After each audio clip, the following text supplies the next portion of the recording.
आपके grand parents का होना सिर्फ एक फैमिली कनेक्शन नहीं है, बल्कि एक एवोल्यूशनरी मास्टर स्ट्रोक है। एक secret weapon for human survival. Exactly या फिर ये सोचो कि एंथ्रोपोलॉजी अब सिर्फ इंसानों की स्टडी नहीं रही। अब हम एनिमल्स, प्लांट्स और यहाँ तक कि वायरसेस को एक्टिव सोशल प्लेयर्स की तरह स्टडी कर रहे हैं। साउंड्स माइंड ब्लोइंग है ना? बिल्कुल। तो आज हम एंथ्रोपोलॉजी के इन्हीं रेवोल्यूशनरी आइडियाज की गहराई में उतरेंगे। सो इस अमेजिंग जर्नी को शुरू करने से पहले जल्दी से सब्सक्राइब बटन हिट करो, नोटिफिकेशन बेल को ऑन कर लो और हाँ, कमेंट्स में हमें बताओ कि आप किस टॉपिक के लिए सबसे ज्यादा एक्साइटेड हो। We are going on a huge learning adventure. So what's on a map today? Let's lay it out. सबसे पहले हम मॉडर्न एथनोग्राफी के 3 पावरफुल फॉर्म्स को समझेंगे।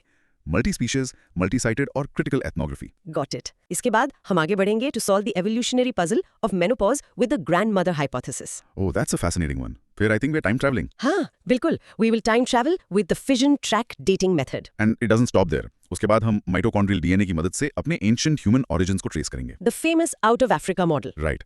Then we will decode David Barker's revolutionary fetal origin of adult diseases hypothesis. फिर हम ये भी जानेंगे कि जेनेटिक मार्कर्स क्या होते हैं और वो पॉपुलेशन हिस्ट्री और डिजीज को समझने में कैसे हेल्प करते हैं। Finally, we'll see how biological anthropology became more scientific in the 20th century. और आखिर में we will explore the complex relationship between language, culture and thought. So get your notebooks ready, दोस्तों. Let's begin. Let's dive straight into our first topic. Question 5. A. Multi-species, multi-sited and critical ethnography. Okay. और इसका broad micro theme है The transition from classical fieldwork to globalized, more than human and power-centric ethnographic frameworks. ठीक है। ये 3 concepts I think modern anthropology के pillars हैं। बिल्कुल. Let's break them down one by one, starting with multi-species ethnography. What's the core idea here? In simple terms, multi-species ethnography इंसानों को universe के centre से हटा देती है। Okay. It recognizes that non-human species जैसे animals, plants, fungi, even microbes, ये सिर्फ background scenery नहीं है। They're active agents. Exactly. They are active agents who create and shape our social life. It's a more than human approach.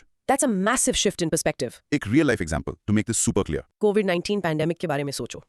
Perfect. If tragic. हाँ, it's a perfect example. Medical anthropologist ने study किया कि कैसे एक tiny non human, एक virus और humans के interaction ने एक ग्लोबल क्राइसिस क्रिएट कर दिया। Not just health, but economic और social crisis भी। बिल्कुल। It shows we are deeply entangled with other species. हम अकेले नहीं हैं। So आंसर में इसको स्ट्रक्चर कैसे करेंगे? ठीक है। इंट्रोडक्शन में you should start by saying that these 3 approaches represent a methodological turn in anthropology. मतलब क्लासिकल एंथ्रोपोलॉजी की लिमिटेशंस को एड्रेस करते हैं। हाँ, जो कि बहुत ह्यूमन सेंट्रिक और politically neutral थी। राइट। फिर बॉडी में for multi species ethnography scholars like Anna Tsing और डोना हार्वे का नाम मेंशन करना इंपॉर्टेंट है। फोकस को-एवोल्यूशन पर है। को-एवोल्यूशन मतलब कैसे ह्यूमंस और दूसरी स्पीशीज ने एक साथ इवॉल्व किया है, एक दूसरे की डेस्टिनी को शेप करते हुए। और केस स्टडी में कोविड-19 या जूनोटिक डिजीजेस आ जाएंगे। यस। अब आते हैं मल्टी साइटेड एथनोग्राफी पर। ओके। जॉर्ज मार्कस ने इसे ग्लोबलाइजेशन के रिस्पॉन्स में फॉर्मुलेट किया। ये classical idea of a territorially bounded culture को रिजेक्ट करती है। मतलब एक गांव या एक ट्राइब को स्टडी करने के बजाय यू फॉलो द फ्लोज, लोगो, कैपिटल, आइडियाज का फ्लो अक्रॉस मल्टीपल लोकेशंस। इसका क्लासिक एग्जांपल वो टी-शर्ट वाला है ना? बिल्कुल। एक टी-शर्ट की कहानी, tracing it from a cotton farm in India to a factory in Bangladesh, a design studio in Paris और finally a second hand market in Africa. Cool. और थर्ड है क्रिटिकल एथनोग्राफी। इसका फोकस पावर और inequality पर है, right? Directly scholars like Nancy शिपर huge argue करते हैं कि रिसर्च कभी न्यूट्रल नहीं होती। इट्स अ पॉलिटिकली एंगेज्ड और एथिकल प्रैक्टिस। एक एग्जांपल, फैक्ट्री वर्कर्स पर एक एथनोग्राफी जो सिर्फ उनकी लाइफ डिस्क्राइब ना करे, बल्कि ये भी एनालाइज करे कि कंपनी पॉलिसीज और लेबर लॉज उन्हें एक्सप्लॉइट कैसे करते हैं। करेक्ट। और कंक्लूजन में आप यही कहेंगे कि together these innovations make anthropology a powerful tool to analyse modern challenges जैसे इकोलॉजिकल क्राइसिस और global inequality. Perfect breakdown. Chalo, let's tackle some cross questions. Okay. First content question. So, what's the single most important point to remember about multi-species ethnography? अच्छा सवाल है। The key phrase is decentering humans. Decentering humans? Point ये है कि social world सिर्फ human creation नहीं है, non humans भी एक्टिव पार्टिसिपेंट्स हैं। Perfect. अब एक structure-based question. In an answer, how do I create a smooth transition from multi-species to multi-sited? Excellent question for scoring high. आप कह सकते हैं, just as multi-species ethnography expands our analytical frame beyond humans. Multi-sited ethnography expands it beyond a single location, helping us understand a globally connected world. Exactly. ये एक logical flow बनाता है। Got it. Content question 2. What exactly makes critical ethnography critical? The critical part is इसका explicit focus on power structures Okay. और social justice के प्रति इसका commitment. It doesn't just observe the world, it questions inequality और अक्सर उसे challenge करने का aim रखती है। Right. It has a goal beyond just observation. हाँ। And the scoring question? For a 10-mark question like this, what should the conclusion focus on? The conclusion को तीनों आइडियाज को सिंथेसाइज करना चाहिए. Okay. एम्फसाइज करो कि ये सिर्फ नए मेथड्स नहीं है बल्कि एक फंडामेंटल शिफ्ट है in how anthropology sees the world as interconnected, more than human और पावर डायनामिक्स से भरा हुआ. Final said. Content. Why is mentioning scholars like George Marcus or Anna Singh important? देखो, की स्कॉलर्स को मेंशन करने से पता चलता है कि आप इन आइडियाज की इंटेलेक्चुअल हिस्ट्री को समझते हैं. It adds authority and depth to your answer. बिल्कुल. It proves you have studied the topic thoroughly. And structure. How many examples should I give for each of the 3 types to make the answer impactful? For a 10 marker, one strong, well-explained example for each of the 3 ethnographies is perfect. Quality over quantity? Always. COVID-19, the T-shirt story, and factory workers, ये तीनों काफी हैं. Awesome. Now pause in practicing. Multi-species ethnography decenters humans to focus on a more than human social world. Practice it. And here's the mini recap. In short, modern ethnography ने अपनी toolkit को expand किया है. It now looks beyond just one species, one place, and one neutral perspective. याद रखना. Moving from how we study culture to a deep question about our own biology. Question 5b. Evolutionary significance of menopause. और इसका broad micro theme है. The adaptive role of post-reproductive life in human females and its impact on fitness. Okay, this is a fantastic topic. Menopause, the permanent end of ovulation. ये एक evolutionary puzzle जैसा लगता है. Puzzle क्यों?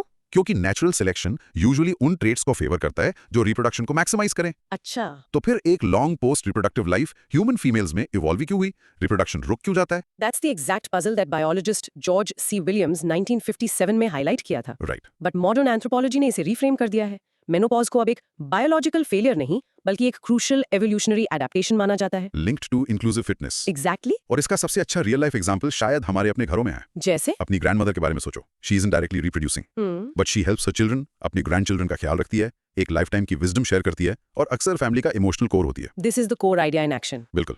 So, एक model answer को कैसे structure करें? ठीक है. इंट्रोडक्शन में स्टार्ट बाय डिफाइनिंग मेनोपॉज और उसे विलियम्स के इवोल्यूशनरी पजल की तरह फ्रेम करो. Okay. Then state that modern anthropology sees it as an adaptation for increasing inclusive fitness. Right. फिर बॉडी में आती हैं हाइपोथेसिस. हाँ. और यहाँ पर मैं हाइपोथेसिस को डिस्कस करना है. Number 1, the grandmother hypothesis. ये सबसे फेमस है. Developed by Kristen Hawkes. Right. It argues कि पोस्ट-मेनोपॉजल वुमेन अपनी जेनेटिक सक्सेस को बढ़ाती हैं not by having more of their own children. बल्कि अपने grandchildren में time और resources invest करके. प्रिसाइजली. इससे उनके जीन सक्सेसफुली आगे पास ऑन होते हैं. इसका कोई केस स्टडी है? हाँ, टेंजानिया के हड्जा हंटर गैदरर्स का केस स्टडी एसेंशियल है. अच्छा. स्टडीज ने शो किया कि एक ग्रैंडमदर की फॉरेजिंग से उनके ग्रैंडचिल्ड्रन के न्यूट्रिशनल स्टेटस और सर्वाइवल रेट्स डायरेक्टली इंप्रूव होते थे. Wow. Okay, what's the second hypothesis? The mother hypothesis proposed by सारा हर्डी. इसका फोकस किस पर है? ये सजेस्ट करती है कि मेनोपॉज एक एडेप्टेशन है to protect existing dependent children. मतलब? देखो, लेट एज प्रेगनेंसीज रिस्की होती हैं, तो एक मदर के लिए इवोल्यूशनरीली ये ज्यादा स्मार्ट है कि वो रिप्रोडक्शन बंद कर दे और अपनी एनर्जी अपने एग्जिस्टिंग स्लो ग्रोइंग बच्चों को अडल्टहुड तक पहुंचाने में लगाए. Makes sense. और कोई hypothesis? हाँ, द किन सिलेक्शन एंड कॉन्फ्लिक्ट हाइपोथेसिस. ये क्या कहती है? proposed by Kant and Johnston, ये सजेस्ट करती है कि मेनोपॉज फैमिली ग्रुप के अंदर रिप्रोडक्टिव कंपटीशन को कम करता है. कैसे? एक ओल्डर फीमेल अपनी यंगर डॉटर इन लॉ के साथ रिसोर्सेज के लिए compete करने के बजाय एक सपोर्टिव रोल में शिफ्ट हो जाती है. जिससे पूरे किन ग्रुप को फायदा होता है? बिल्कुल. और कंक्लूजन में आप समराइज कर सकते हैं कि menopause represents a strategic shift from direct individual reproduction to a focus on inclusive fitness. That's a very clear framework. Let's get to our cross questions. First, a content question. Why is the grandmother hypothesis so famous and important? ये इसलिए famous है क्योंकि ये एक powerful, testable और socially resonant explanation देती है एक बड़े बायोलॉजिकल पजल का. और ये कोऑपरेशन और फैमिली बॉन्ड्स की इंपॉर्टेंस को हाईलाइट करती है. हाँ, in human evolution. Now for scoring. How can you structure this answer for maximum marks in an exam? Start with the puzzle intro, फिर कम से कम 2 या 3 हाइपोथेसिस एक्सप्लेन करो. Proponents के नाम, Hawkes, Hurdy और की केस स्टडी, द हादसा. Yes, और इंक्लूसिव फिटनेस के कॉन्सेप्ट के साथ कंक्लूड करने से सब ब्यूटीफुली टाई हो जाता है. और ये मेंशन करना आपकी वाइडर नॉलेज को शो करता है. अच्छा, और किसमें होता है? सोर्स नोट्स में किलर व्हेल्स, ऑर्सिनिस ऑर्का का जिक्र है. उनकी भी एक लंबी पोस्ट रिप्रोडक्टिव लाइफ स्पैन होती है. जिससे वो आर्गुमेंट स्ट्रॉन्ग होता है कि ओल्डर फीमेल्स ग्रुप के लिए नॉलेज रिपोजिटरीज का काम करती हैं. Correct. Structure question. Does mentioning a flowchart idea help in an answer like this? Yes, absolutely. आप लिख सकते हैं कि लॉजिकल फ्लो है menopause, shift to altruistic investment in kin, increased inclusive fitness. ये एग्जामिनर को दिखाता है कि आपको कोर मैकेनिज्म की बहुत क्लियर स्ट्रक्चर्ड अंडरस्टैंडिंग है. बिल्कुल. Let's simplify a key term. What is inclusive fitness in simple terms? Inclusive fitness का मतलब है आपका टोटल जेनेटिक सक्सेस सिर्फ आपके अपने बच्चों डायरेक्ट फिटनेस पर डिपेंड नहीं करता, बल्कि आपके रिलेटिव्स जो आपके जीन्स शेयर करते हैं उनकी सक्सेस पर भी डिपेंड करता है. जैसे आपके ग्रैंडचिल्ड्रन, नीसेस और nephews. Indirect fitness. Got it. Final structure question. How does the mother hypothesis differ from the grandmother hypothesis in an answer? यहाँ क्लियर होना जरूरी है। द मदर हाइपोथेसिस आपके एग्जिस्टिंग चिल्ड्रन में इन्वेस्ट करने के बारे में है ताकि वो सर्वाइव करें। और the grandmother hypothesis आपके grandchildren में इन्वेस्ट करने के बारे में है। हाँ, दोनों ही किन सिलेक्शन के फॉर्म्स हैं, but the target of investment is different. Got it. Okay, everyone, pause and practice saying this out loud. The grandmother hypothesis argues that postmenopausal women increase their inclusive fitness by investing in their grandchildren. Rehearse this. And the mini recap is, in short, menopause is not the end of a woman's evolutionary role, but a strategic shift to ensure her genetic legacy thrives through her kin. So cool, right? Absolutely. From our biological clocks to geological clocks. Let's talk dating methods. Question 5C, fission track dating method and its applications. और इसका broad micro theme है. Absolute dating of volcanic materials to establish the chronology of early human evolution. Okay, fission track dating. ये सुनने में काफी technical लगता है. इसको सिंपल टर्म्स में कैसे समझें? ये एक एब्सोल्यूट या क्रोनोमेट्रिक डेटिंग मेथड है। एब्सोल्यूट मतलब ये हमें एक एज इन इयर्स देता है? एग्जैक्टली इसको वोल्केनिक मटेरियल्स जैसे ऐश और यूरेनियम कंटेनिंग मिनरल्स की एज पता करने के लिए यूज किया जाता है, जो अक्सर प्री हिस्टोरिक साइट्स पर मिलते हैं। I need an analogy for this, a real life example to make it stick. इसको जियोलॉजिकल फिंगरप्रिंट्स की तरह सोचो। ओके। इमेजिन करो कि एक क्रिस्टल एक बिल्कुल साफ स्लेट है। ओवर मिलियंस ऑफ इयर्स उसके अंदर यूरेनियम 238 के टाइनी एटम्स स्पॉन्टेनियसली स्प्लिट या फिजन करते हैं। जब वो ऐसा करते हैं तो वो क्रिस्टल के थ्रू ब्लास्ट करते हैं और पीछे माइक्रोस्कोपिक डैमेज ट्रेल्स छोड़ जाते हैं। अच्छा। और यही फिजन ट्रैक्स है। बिल्कुल। साइंटिस्ट इन्हीं ट्रैक्स को काउंट करके पता लगाते हैं कि क्रिस्टल कितना पुराना है। That's a great visual. So how does the science work और इसे आंसर में कैसे एक्सप्लेन करें? ठीक है, इंट्रोडक्शन में define fission track dating as an absolute dating method crucial for palaeoanthropology. Okay, body में प्रिंसिपल और मेथोडोलॉजी। हाँ, पहला पॉइंट मैकेनिज्म। यह मेथड यूरेनियम 238 U238 के स्पॉन्टेनियस फिजन पर बेस्ड है। Number of tracks uranium content और सैंपल की एज के प्रोपोर्शनल होते हैं। ठीक है, और दूसरा पॉइंट? एनीलिंग। ये एक की कॉन्सेप्ट है। एनीलिंग? हाँ, अगर मिनरल को हाई टेम्परेचर पे हीट किया जाता है, जैसे वोल्केनिक इरप्शन में, तो सारे ट्रैक्स इरेज हो जाते हैं। मतलब स्लेट साफ हो जाती है? क्लॉक 0 पर रीसेट हो जाता है। एग्जैक्टली। तो जो एज हम मेजर करते हैं वो उस टाइम से है जब मटेरियल आखिरी बार ठंडा हुआ था। Got it. और प्रोसेस क्या है? साइंटिस्ट जर्कॉन या एपेटाइट जैसे मिनरल्स को सैंपल से लेते हैं, उन्हें पॉलिश करते हैं और एसिड से एच करते हैं, जिससे ट्रैक्स एक पावरफुल माइक्रोस्कोप के नीचे विजिबल हो जाते हैं। और फिर बस ट्रैक डेंसिटी काउंट करते हैं? हाँ, अब आते हैं एप्लीकेशंस इन एंथ्रोपोलॉजी पर। इसका सबसे इंपॉर्टेंट एप्लीकेशन क्या है? Paleo anthropology. इसको होमिनिन फॉसिल्स के ऊपर और नीचे की वोल्केनिक ऐश लेयर्स को डेट करने के लिए यूज किया जाता है। क्योंकि आप फॉसिल को डायरेक्टली डेट नहीं कर सकते। राइट, तो आप उसकी एज को ब्रैकेट करते हैं। ये फेमस साइट्स जैसे ओल्ड वाई गॉर्ज, हदार और ओमो वैली अफ्रीका में क्रोनोलॉजी एस्टैब्लिश करने के लिए वाइटल था। राइट, और conclusion? Conclude by saying that despite limitations, जैसे कि बाद में हीट से रीसेट होना, ये मेथड अर्ली ह्यूमन एवोल्यूशन की टाइमलाइन एस्टैब्लिश करने के लिए इंडिस्पेंसिबल है। Excellent. Time for cross questions. First, let's clarify a basic term.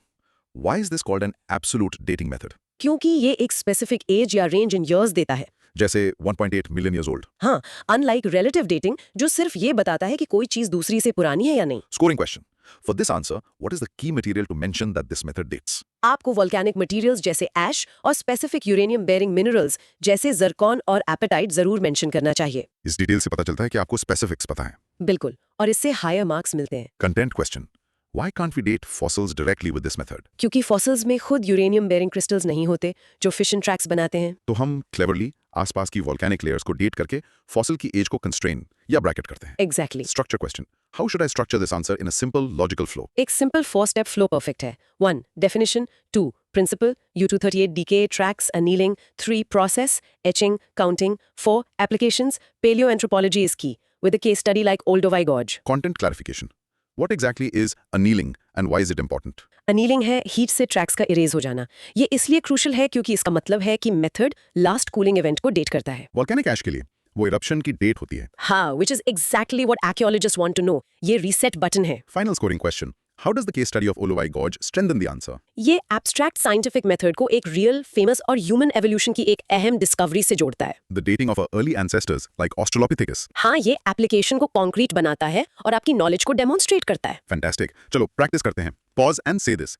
Fission track dating is based on the spontaneous fission of uranium-238, which leaves microscopic damage trails in crystals. Say it out loud. And your mini recap. In short, fission track dating counts microscopic scars in crystals to tell us the age of volcanic layers, which helps us date our ancient ancestors. From the age of rocks to the story in our genes. This next one is a huge topic. Question 5D, mitochondrial DNA and human evolution. And its broad micro theme. The use of maternal genetic markers to reconstruct the out of Africa model and human dispersal. Okay, mitochondrial DNA या mtDNA. ये क्या है और इसमें इतना special क्या है?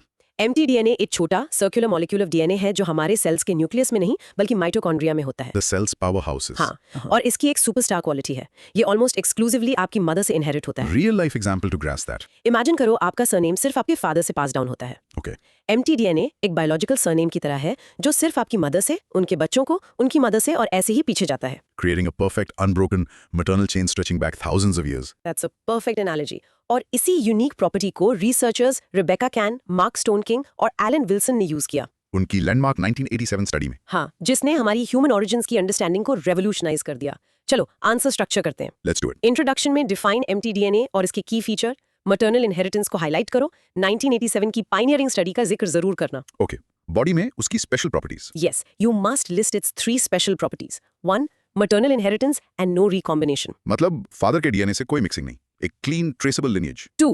High mutation rate. ये न्यूक्लियर डीएनए से बहुत तेजी से म्यूटेट करता है जिससे ये ग्रेट मॉलिक्यूलर क्लॉक बन जाता है, for dating more recent evolutionary events. जैसे कि मॉडर्न ह्यूमंस का स्प्रेड। और 3. High copy number. पर सेल हंड्रेड्स या थाउजेंड्स ऑफ माइटोकॉन्ड्रिया होते हैं। हाँ, मतलब बहुत सारे mtDNA, जिससे इसे एंशिएंट बोन्स से एक्सट्रैक्ट करना न्यूक्लियर डीएनए से बहुत आसान हो जाता है। Right.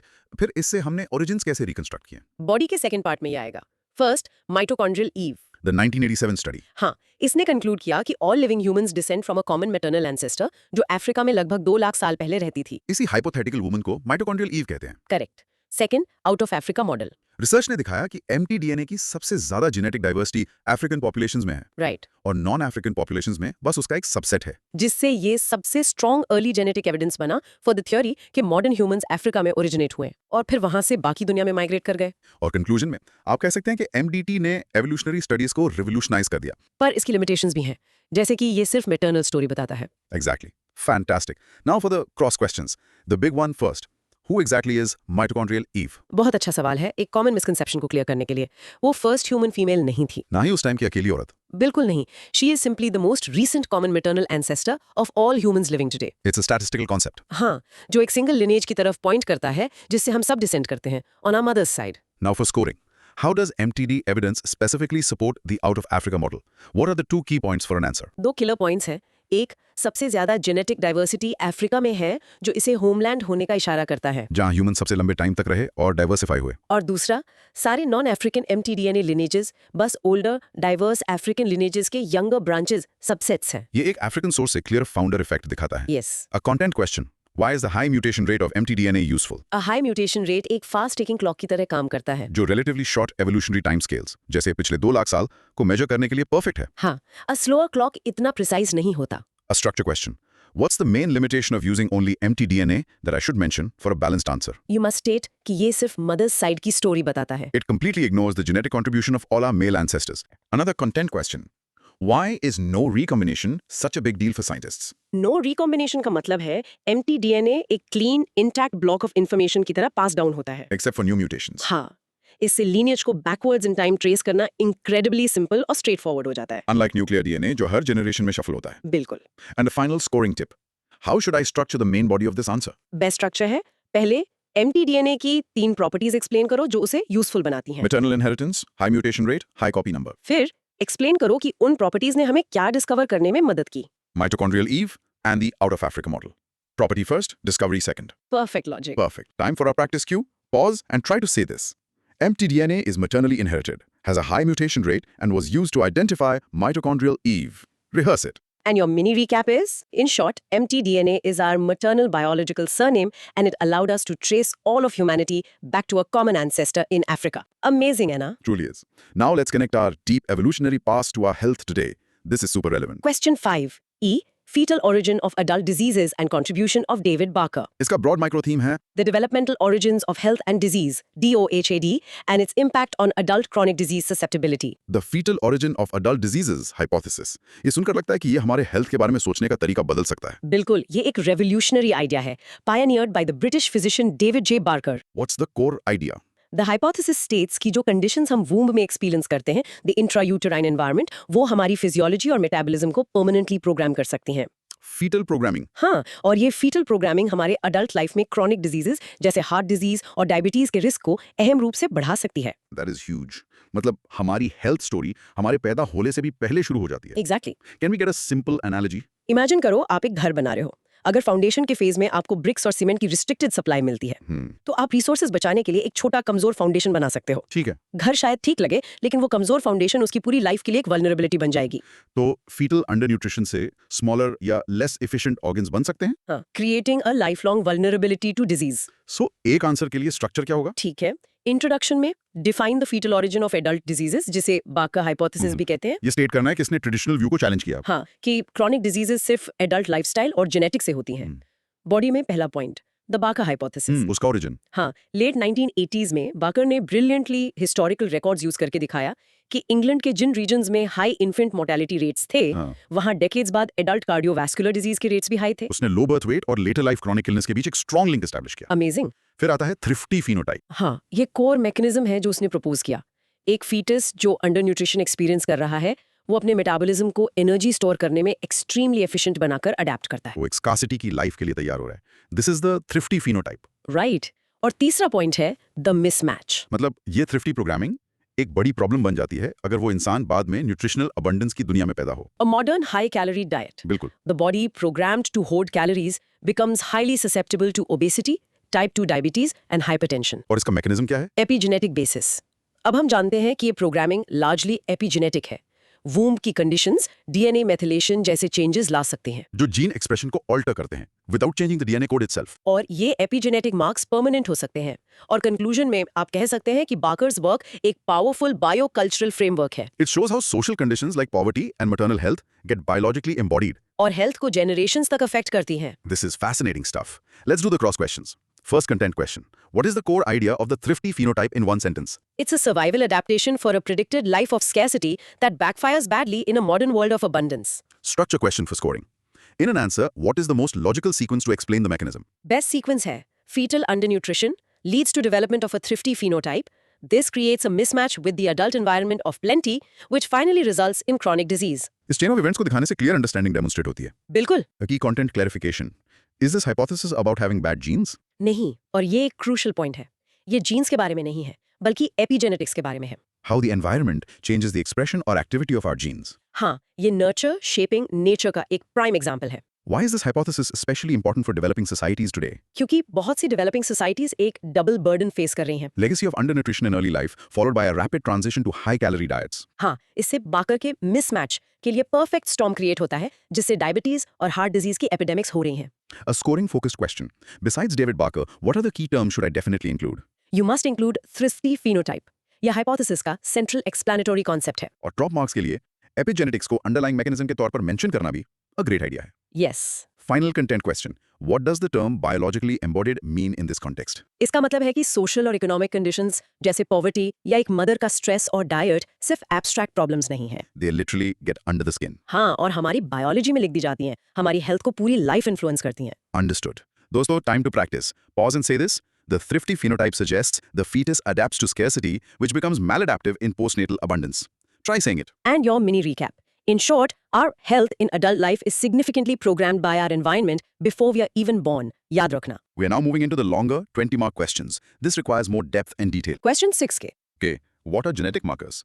Discuss their applications in understanding population origin, disease association, and forefathers. और इसका broad macro theme. The role of genetic markers as tools for reconstructing human biological history, health patterns, and ancestry. Okay, a 20-mark question. Let's start with the absolute basics. What exactly is a genetic marker? A genetic marker एक specific identifiable segment of DNA है at a known location on a chromosome. और इसकी की property क्या है? The key is that it's polymorphic. मतलब इसके population में डिफरेंट फॉर्म्स या वेरिएशंस होते हैं। हाँ, और क्योंकि ये वेरिएशंस हेरिटेबल हैं, हम उन्हें जनरेशंस और पॉपुलेशंस में ट्रेस कर सकते हैं। Can we get a simple analogy? This sounds complex.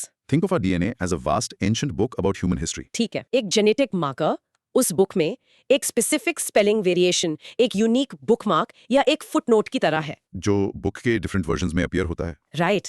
By comparing these markers across different people, scientists can reconstruct who is related to whom, where their ancestors came from. Or even what historical events shaped their genomes. Perfect. So, for a 20-mark answer, structure is critical. Absolutely. Introduction may start with a clear definition, mentioning a pioneer like Luigi Luca Cavalli Sforza adds weight. और 3 main applications को briefly state कर दो। हाँ, population origin, disease association, and tracing ancestry. Body के part 1 में आएगा understanding population origin. Explain how markers help reconstruct human migration history. यहाँ case study 1 है कैवालिस फोर्जा का काम, जिसमें उन्होंने क्लासिकल मार्कर्स जैसे ब्लड ग्रुप्स यूज करके दिखाया कि जेनेटिक डिस्टेंस जियोग्राफिक डिस्टेंस से कोरिलेट करती है। Right. Or case study 2? The most famous example, the use of mtDNA markers by Can, Wilson, and Stoneking to provide the first strong genetic evidence for the out of Africa model. Specific markers जिनको haplogroups कहते हैं. हाँ, वो trail markers की तरह काम करते हैं।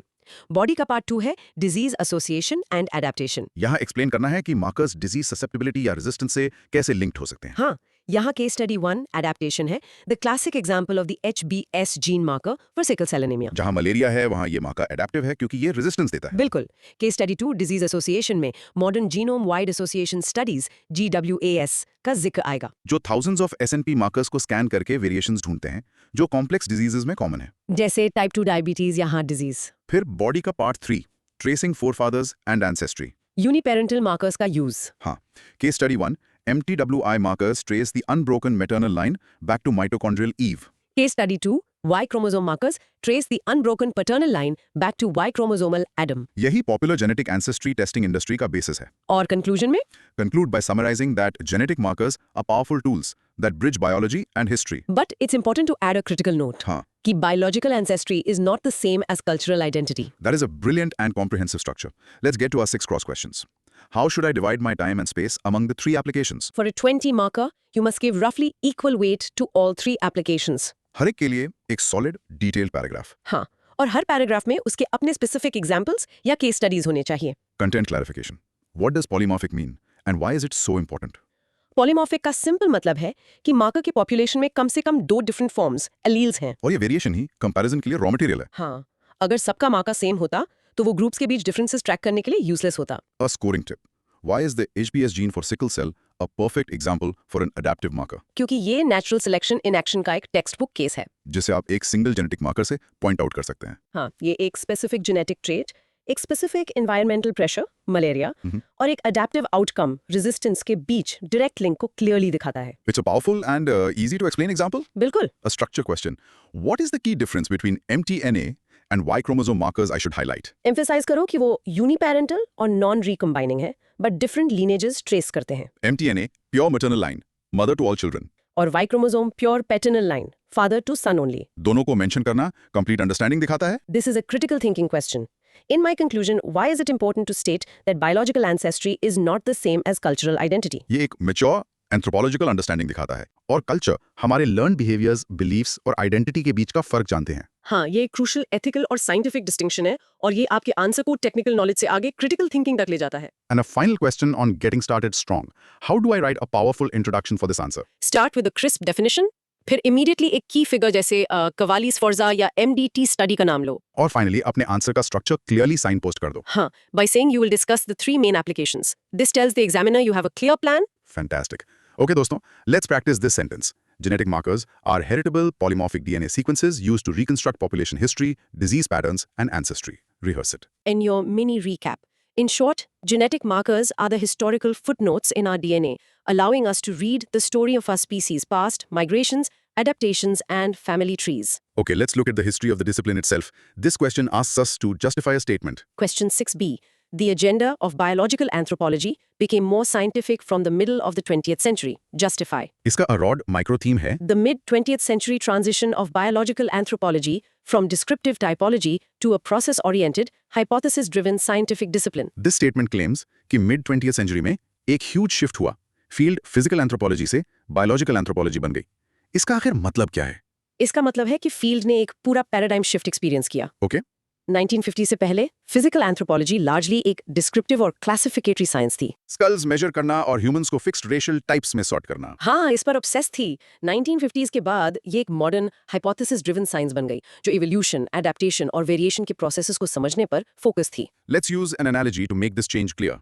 स्टैम्प कलेक्टिंग और एरोडायनामिक्स की साइंस पढ़ने के बीच का फर्क सोचो। Okay, pre 1950s anthropology human types को स्टैम्प्स की तरह कलेक्ट और सॉर्ट करने जैसी थी। उनके फीचर्स डिस्क्राइब करना और उन्हें बॉक्सेस में रखना। हाँ, पोस्ट 1950s ये ह्यूमन डाइवर्सिटी के इंजन को समझने के बारे में हो गई, जेनेटिक्स, नेचुरल सिलेक्शन और एडेप्टेशन के प्रिंसिपल्स को। जैसे ये समझना कि एक प्लेन असल में उड़ता कैसे है। Exactly. So how do we structure an answer to justify the statement? Introduction में पैराडाइम शिफ्ट को एक्नॉलेज करो, from physical to biological anthropology. और शर्वर्ड वॉशबर्न को क्रेडिट देना जरूरी है। You must. उनका 1951 का paper the new physical anthropology इसका कैटलिस्ट था। उसने आर्ग्यू किया कि फील्ड को प्रोसेसेस पर फोकस करना चाहिए, not just typology. Right, body में स्टेटमेंट को जस्टिफाई करना है। हाँ, with several points of evidence. 1.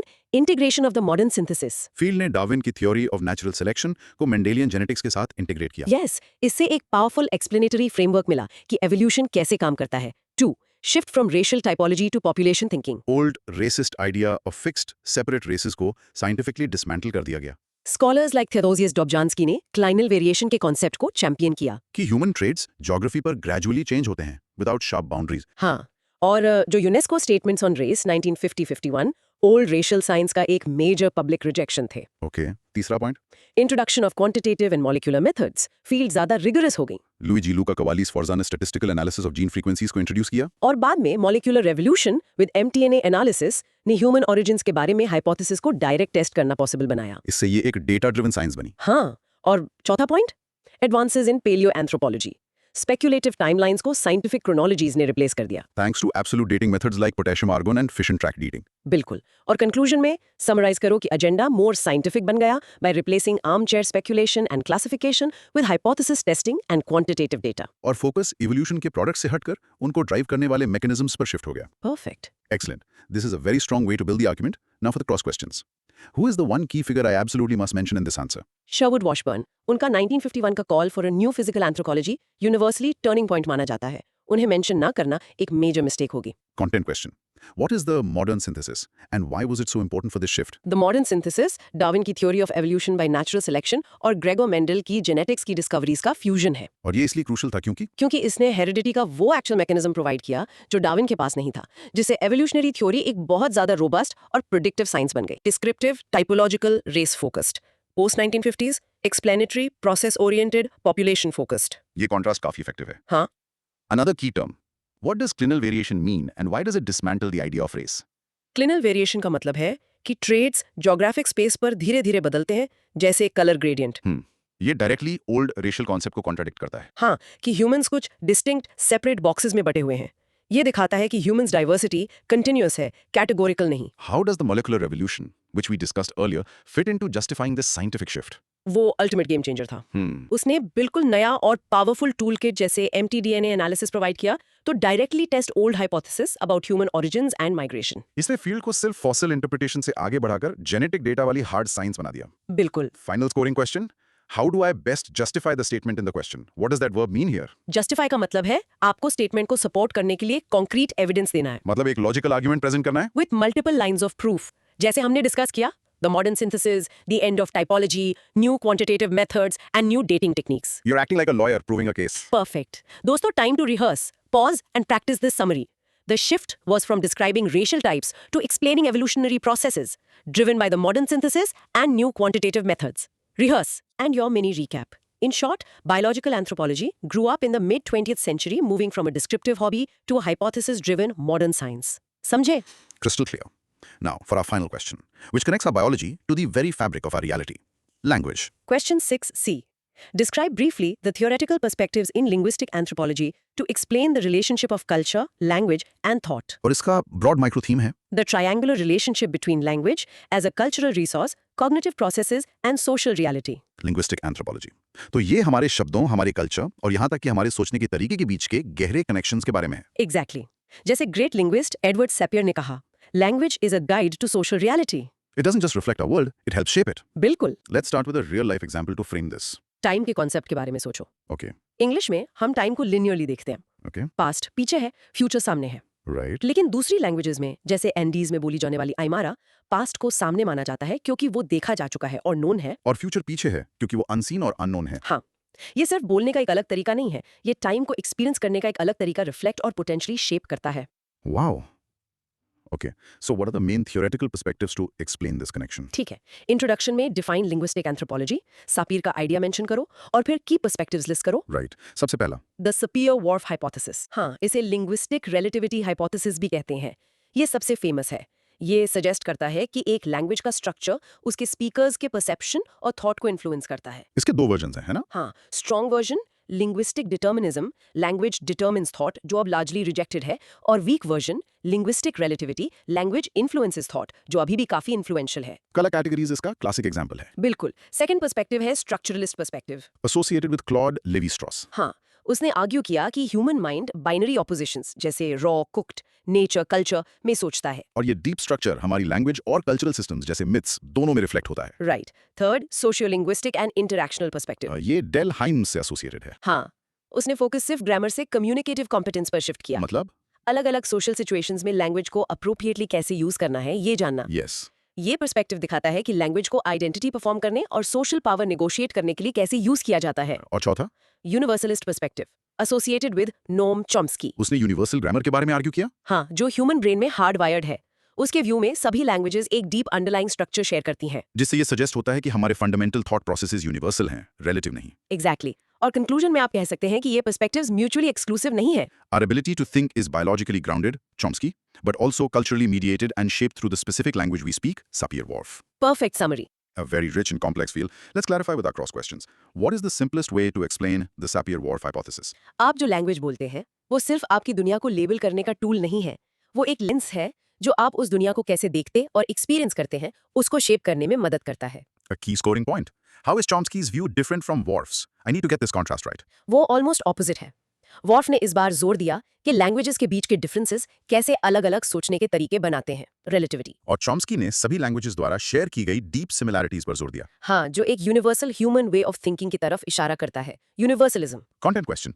What does communicative competence add to the discussion that grammar alone doesn't cover? Communicative competence language के सोशल रूल्स के बारे में है, सिर्फ ये जानना नहीं कि कुछ ग्रामेटिकली करेक्ट कैसे कहते हैं. बल्कि ये जानना कि सोशली इफेक्टिव होने के लिए क्या कहना है, किससे कहना है और किस कॉन्टेक्स्ट में कहना है। It's the difference between knowing a language and knowing how to function in a culture. बिल्कुल। For this 15-mark answer, how should I structure it to cover enough perspectives without being shallow? एक अच्छे intro से शुरू करो, फिर 3-4 की perspectives पर एक छोटा लेकिन फोकस्ड पैराग्राफ डेडिकेट करो। Definitely. Sapir-Whorf, Chomsky and Himes. हाँ, हर एक के लिए की स्कॉलर का नाम लो और कोर आइडिया को क्लियरली स्टेट करो। एक ब्रीफ कंक्लूजन जो उन्हें सिंथेसाइज करे वो क्रूशियल है। What's a good example of an emic category that the ethnoscience approach would study? Classic example है इनुइट लैंग्वेजेस में स्नो के लिए कई अलग-अलग शब्द। ये एक क्लासिफिकेशन सिस्टम ही कहाता है जो एक इनसाइडर एमिक के पर्सपेक्टिव से मीनिंगफुल है. हाँ, reflecting what is environmentally and culturally important to them. Final question. How does Lévi-Strauss connect culture to language? उसमें आर्ग्यू किया कि लैंग्वेज और कल्चर दोनों ही ह्यूमन माइंड के गहरे यूनिवर्सल स्ट्रक्चर के सरफेस लेवल एक्सप्रेशंस हैं। Which thinks in binary oppositions. हाँ, good evil, up down. Language और मिथ्स बस इस अंडरलाइंग मेंटल कोड के मैनिफेस्ट होने के अलग-अलग तरीके हैं। Excellent. Okay, let's practice this one. Pause and practice saying, the Sapir-Whorf hypothesis suggests that language influences perception and thought. Rehearse this important concept. And our final mini recap. In short, language isn't just a tool for communication, it's the software through which our culture runs and our thoughts take shape. What an incredible journey through anthropology.